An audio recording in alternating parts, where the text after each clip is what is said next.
बिस्मिल्लाहिर्रहमानिर्रहीम। अस्सलाम वालेकुम। कैसे हैं आप सब? उम्मीद है ठीक ठाक होंगे। आज की वीडियो है जी, गूगल ने पाकिस्तान में कौन कौन सी जो हैं सर्विसेज बंद कर दी हैं। बहुत सारी बहस हो रही थी जी, गूगल ने जो है वो सर्विस पाकिस्तान में बंद कर दी है। अब उसमें हकीकत क्या है उस बारे में कोई नहीं जानता कि अंदर खाते क्या चल रहा है। चलें इसी हवाले से जो है मैं आप लोगों को अपडेट कर देता हूँ, क्योंकि हेलन टीवी वालों को आप लोग जानते हैं, बहुत अच्छा चैनल है। बड़ी माशाल्लाह ठीक ठाक अपडेट जो है वो आप लोगों के साथ शेयर करते रहते हैं। उनसे जनाब बात हुई तो पूरी डिटेल ली। चले ऐसा करते हैं, मैं वो वीडियो ही आप लोगों के साथ शेयर कर देता हूँ ताकि आप लोगों को कोई शक व शुबा ही ना रहे। अब गूगल की कौन कौन सी सर्विसेज बंद हुई हैं आप लोग जानिए इस वीडियो में। और जिन दोस्तों ने अभी तक हमारे चैनल को सब्सक्राइब नहीं किया, सब्सक्राइब कर देना यार, ठीक है? क्योंकि इंशाल्लाह आपको पता है कि डेली कोशिश करता हूँ कोई ना कोई वीडियो डालने की, तो आप लोगों की सपोर्ट तो चाहिए। बहरहाल ये देखें आप वीडियो, और उसके बाद जनाब आपको पूरी इन्फॉर्मेशन का पता चल जाएगा कि असल में गूगल ने कौन सी सर्विसेज बंद की हैं पाकिस्तान में। चलें देखें ये वीडियो। प्ले स्टोर ने अपनी सर्विसेज को पाकिस्तान में बंद करना था, क्या उसने इनको बंद कर दिया या फिर नहीं? क्योंकि प्ले स्टोर की जानब से ये कहा गया था कि वो पाकिस्तान में अपनी सर्विस बंद करेंगे। अब उन्होंने कौन सी सर्विस बंद करनी थी, क्या और उन्होंने उस सर्विस को बंद कर दिया है या फिर नहीं? उन्होंने जिस बात का बोला था, जिस सर्विस को बंद करना था, बिल्कुल उस सर्विस को बंद कर दिया गया है। अब वो सर्विस कौन सी थी, क्योंकि बहुत से लोग तो अभी भी प्ले स्टोर को इस्तेमाल कर रहे हैं, सारी सर्विसेज ले रहे हैं। अब जिन चीज़ों को बंद करना था वो कौन सी बंद हुई हैं और उसका नुकसान क्या होगा, इस हवाले से स्टेट बैंक ऑफ पाकिस्तान ने भी ट्वीट किया था कि ये सर्विसेज वगैरह कोई बंद नहीं होंगी, ये सारी अफवाहें हैं। तो ये बात तो गलत साबित हो गई, क्योंकि वो सर्विस बंद हो चुकी है पाकिस्तान में प्ले स्टोर के।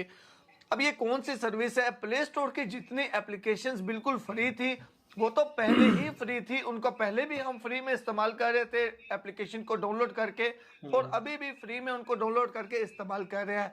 अब ये मसला कहाँ पे था? ये मसला था जो पेड एप्लीकेशंस होती हैं उनका। पेड एप्लीकेशन के अंदर पेमेंट के 2-3 ऑप्शंस होते हैं, जिनमें सबसे आसान और एक ऐसा सिस्टम होता है जिस तक हर एक इंसान की रसाई होती है। जिसके पास भी मोबाइल है वो प्ले स्टोर से ये उस बात सिस्टम समझने वाली के है। जरिए कोई भी एप्लीकेशन, कोई भी चीज जो है वो परचेज कर सकता है। वो कौन सा सिस्टम होता है? आप जिस भी कंट्री में मौजूद हैं उस कंट्री की जो सिम होती है, वो सिम जो आपके मोबाइल में होती है, उसमें जो आपका बैलेंस होता है, उस बैलेंस से आप प्ले स्टोर की कोई भी ऐप को जो है वो परचेज कर सकते हैं। तो इसी तरह पाकिस्तान के अंदर भी जो ये प्ले स्टोर की एप्लीकेशन थी, यानी कि प्ले स्टोर एप्लीकेशन के अंदर जितनी भी ऐप्स थी जिनको हम डाउनलोड करते थे, उनमें जो पेड एप्लीकेशन थी, उन पेड एप्लीकेशन की जो फीस होती थी एप्लीकेशन को डाउनलोड करने की, 100, 200, 1000, 5000 जितने भी, तो उसमें ये एक ऑप्शन था ये कि है हमारी असल बात। टेलीनॉर की सिम है, यूफोन की सिम है, जोंग की सिम है, तो हम उसका अपने सिम के अंदर जो बैलेंस है उस बैलेंस की मदद से उस एप्लीकेशन को डाउनलोड कर सकते थे, परचेज कर सकते थे। तो इसमें ये बहुत ज़्यादा इजी था। जिसके पास किसी बैंक का कार्ड नहीं है, क्रेडिट कार्ड नहीं है, डेबिट कार्ड नहीं है, वो भी आसानी के साथ उस ऐप को परचेज कर सकता था। इस चीज़ को ख़त्म कर दिया गया है, यानी कि अब आप फिलहाल आने वाले दिनों में शायद दोबारा ओपन कर दिया जाए। खत्म इसमें कर कोई दिए पेमेंट गए। का मसला था, स्टेट बैंक ने पेमेंट रिलीज खत्म नहीं यानी की, या कर क्या दिए गए। मामला था? बहरहाल इसको, यानी कि जो हम मोबाइल की सिम से, सिम के बैलेंस से जो प्ले स्टोर की ऐप को परचेज करते थे, वो सिस्टम जो है वो अभी फिलहाल बंद कर दिया गया है प्ले स्टोर की जानिब से।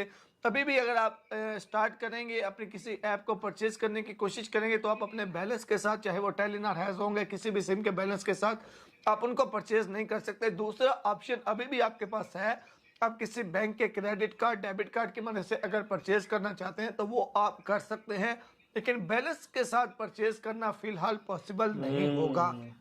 आने वाले दिनों में देखते हैं कि ये पॉसिबल होता है या नहीं। बहरहाल ये कोई बड़ी बात नहीं है, क्योंकि अगर जितने भी फ्री ऐप्स हैं, ज़्यादातर अक्सरियत में लोग तो फ्री ऐप्स को ही यूज़ करते हैं। तो फ्री ऐप्स आप यूज करें, कोई इतना बड़ा इसके ऊपर इफेक्ट नहीं आया। काफी दोस्त ये पूछ रहे थे कि ये क्या बंद हुआ है, इससे क्या नुकसान होगा वगैरह वगैरह, तो मैंने सोचा एक बिल्कुल सिंपल सी वीडियो में आपके साथ में ये शेयर कर दूं। उम्मीद करता हूं इन्फॉर्मेशन अच्छी लगी होगी, दूसरों के आगे जरूर शेयर कर दीजिएगा। मिलते हैं एक नई वीडियो के साथ, अल्लाह हाफिज। तो ये थी असल कहानी। यानी गूगल ने प्ले स्टोर में जो सर्विसेज बंद की हैं, वो कौन सी सर्विसेज हैं? वो सर्विसेज हैं जो मोबाइल की जो सिम है उसके ऊपर से आप लोग परचेज करते थे। तो वो जनाब अब क्या हुआ है, हो सकता है पता नहीं जो स्टेट बैंक है उन्होंने पैसे नहीं दिए गूगल वालों को, या अंदर खाते क्या कहानी चली, ये तो अल्लाह बेहतर जानता है। अब हर चीज़ जो है वो तो आपके सामने एक्सपोज नहीं कर सकते, आप लोग भी सियाने ही हैं। तो उसमें से अब उन्होंने ये सर्विसेज बंद किया कि आप सिम के ज़रिए, बैलेंस के ज़रिए जो आप कोई भी चीज़ वहाँ से प्ले स्टोर से ख़रीदते थे, उन्होंने वो चीज़ बंद कर दी है।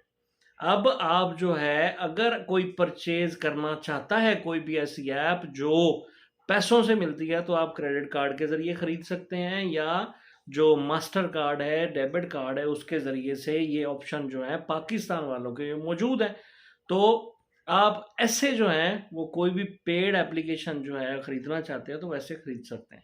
तो उम्मीद है आपको आज की ये इन्फॉर्मेशन अच्छी लगी होगी। अपना बहुत सारा ख्याल रखिएगा। अल्लाह हाफिज़।